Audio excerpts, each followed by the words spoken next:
Sedge here with an archaeological side note, and really a shout out about the invention of the phonetic alphabet, which allowed literacy to be brought to the masses, unlike uber complicated writing systems of the ancient world like cuneiform and hieroglyphics that had hundreds of symbols and required you to be, well, rich and have a lot of free time in order to learn them. Well, the phonetic alphabet is an incredibly powerful invention, and we still use it today.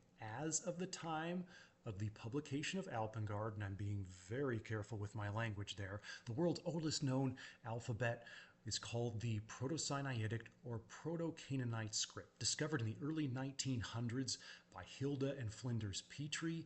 This predates the Phoenician scripts and Greek scripts by hundreds of years. And what we know about it is that it was based upon Egyptian hieroglyphics, but it was phonetic and Northwest Semitic in origin. So who developed it? Well, as you'll read about in chapter 12 of Alpengard Tales and Adventures, explanations really fall into two camps. One camp says it was unknown Semites living in Egypt and it disappeared for unknown reasons because it really just vanished from Egypt.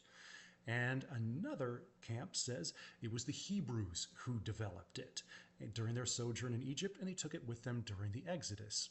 And it was developed maybe 1900 to 1700 BC. Well, these claims are explosively controversial, and the reality is there are some very well-established paradigms in archaeology, but new evidence can overturn them.